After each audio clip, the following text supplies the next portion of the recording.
लोकसभा चुनाव के लिए 7वें चरण की वोटिंग 1 जून को हो रही है और 4 जून को इसके परिणाम घोषित होंगे। अंतिम चरण की वोटिंग खत्म होते ही लोगों की नजरें एग्जिट पोल पर रहेंगी। 1 जून की शाम को ही सभी राज्यों की सीटों के एग्जिट पोल सामने आ रहे हैं। वहीं लोकसभा चुनाव के परिणाम घोषित होने से पहले ही कांग्रेस के अध्यक्ष मल्लिकार्जुन खड़गे बड़ा दावा करते हुए दिखाई पड़ रहे हैं। मल्लिकार्जुन खड़गे ने दावा किया है कि तेलंगाना, कर्नाटक, तमिलनाडु और केरल में कांग्रेस को बढ़त मिल रही है। वहीं राजस्थान और मध्य प्रदेश में भी हमारी सीटें बढ़ रही हैं। यूपी में हमारा गठबंधन सही कर रहा है। ऐसे में सवाल उठता है कि किस आधार पर बीजेपी 400 सीटें जीतने का नारा लगा रही है। दरअसल मल्लिकार्जुन खड़गे से जब यह सवाल हुआ कि 7वें चरण की वोटिंग में कुछ ही घंटे का वक्त है, इसे विपक्ष किस तरीके से देख रहा है, क्योंकि पीएम मोदी अपनी जीत को लेकर पूरी तरह से आश्वस्त हैं।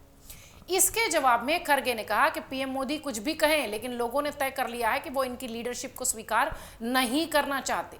उन्होंने आगे कहा कि इस चुनाव में महंगाई और बेरोजगारी ने बहुत बड़ा काम किया है। संविधान और लोकतंत्र भी लोगों के दिमाग में बैठ गया है। ऐसे में बीजेपी को आंध्र प्रदेश में कुछ मिलेगा, लेकिन तेलंगाना और कर्नाटक में कांग्रेस को बढ़त मिलेगी। केरल और तमिलनाडु में भी कांग्रेस की बढ़त है। मध्य प्रदेश में भी कांग्रेस की सीट बढ़ेगी। यूपी में सपा के साथ मिलकर लड़ने से कांग्रेस की सीट बढ़ रही है। ऐसे में बीजेपी किस आधार पर कह रही है कि एनडीए को 400 सीटें मिलेंगी? खड़गे का ये पूरा बयान था। खड़गे का ये पूरा बयान जरा सुनिए आप, वो क्या कुछ कह रहे हैं। और इस वीडियो को सोशल मीडिया पर भी आईएनडीआईए गठबंधन से जुड़े नेता लगातार वायरल कर रहे हैं। देखो, वो कुछ भी कहे, देश के जनता ने डिसाइड किया है कि इस वक्त मोदी के लीडरशिप को स्वीकार नहीं करना चाहते। और दूसरी चीज ये है कि इस इलेक्शन में महंगाई और अनएम्प्लॉयमेंट बहुत बड़ा काम किया है। उसके साथ ही साथ संविधान का और डेमोक्रेसी का भी ये लोगों के दिमाग में बैठ गया है। तो इसीलिए वो जितने भी नंबर्स बताएंगे वो नहीं बैठ रहे, कहीं किसी इसमें संदर्भ में नहीं बैठ रहे। वो कम से कम वो देखना चाहिए उन्होंने, जैसा कि आंध्रा में उनको कुछ मिलेगा, लेकिन तेलंगाना में तो कांग्रेस का इम्प्रूव होगा ना, कर्नाटक में इम्प्रूव होगा कांग्रेस का, जहाँ एक ही सीट थी। फिर इसी तरह से केरला, तमिलनाडु तो बढ़त है ही है, महाराष्ट्र में बढ़त है। जब हर जगह हमारी बढ़त है, राजस्थान में बढ़त है, छत्तीसगढ़ में हमको बराबरी के सीट मिलने का है, मध्य प्रदेश में हमको 2 थे, 1 बढ़ेंगे, वहाँ पर भी कम तो नहीं होंगे। और उसी ढंग से मध्य प्रदेश में, हमारे उत्तर प्रदेश में भी जो बहुत कम सीटें थी पहले हमारे को, आज वो हम मिल के लड़ने से वहाँ भी हमारे को बढ़त है। फिर किस बेसिस पे वो कह रहे हैं कि उनको बहुत से सीटें मिलेंगे और 400 पार करेंगे, ये स्लोगन जो दे रहे हैं, ये लोगों को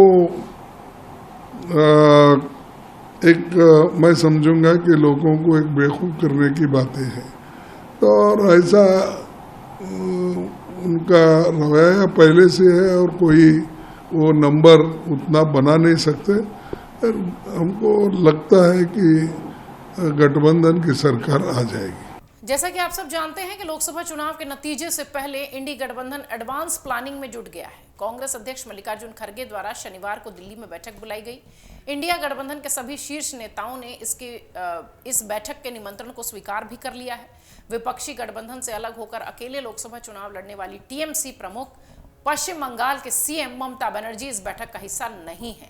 कुछ मीडिया रिपोर्ट्स में यह भी दावा है कि ममता बनर्जी ने अपनी पार्टी के किसी प्रतिनिधि को भेजने का फैसला किया है, लेकिन अभी तक इस पर पूरी तरह से स्पष्ट कोई जवाब नहीं आया है।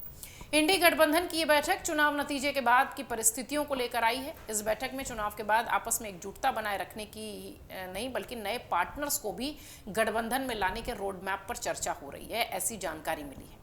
2024 के लोकसभा चुनाव के पहले चरण के बाद जिस तरह से सियासी माहौल बदला, उसके चलते या कह लीजिए पहला चरण नहीं 2 चरण के बाद जिस तरीके से माहौल बदला, इंडी गठबंधन के हौसले वहीं से बुलंद हैं। विपक्षी दलों को लग रहा है कि बीजेपी नेतृत्व वाले एनडीए इस बार बहुमत से दूर रहने वाला है और विपक्षी गठबंधन केंद्र में सरकार बनाने की स्थिति में नजर आती है। ये उनके दावे हैं। अखिलेश यादव से लेकर राहुल गांधी तक कह रहे हैं कि नरेंद्र मोदी 4 जून के बाद प्रधानमंत्री नहीं रहने वाले हैं। विपक्षी गठबंधन के रणनीतिकार भी मान रहे हैं कि इस बार के चुनाव में उन्हें उम्मीद से ज्यादा लोगों का समर्थन मिला है। अब इन दावों में कितनी सच्चाई है, यह पता चलेगा 4 जून को, लेकिन फिलहाल मल्लिकार्जुन खड़गे का यह दावा निश्चित तौर पर चर्चा का विषय है, खासतौर से सियासी गलियारों में। एग्जिट पोल 2024 1 जून शाम 6 बजे से, लोकसभा चुनाव के नतीजे 4 जून सुबह 7 बजे से। देखिए चुनाव नतीजों से जुड़ी हर खबर सबसे पहले, सबसे सटीक, केवल अमर उजाला पर, amarujala.com।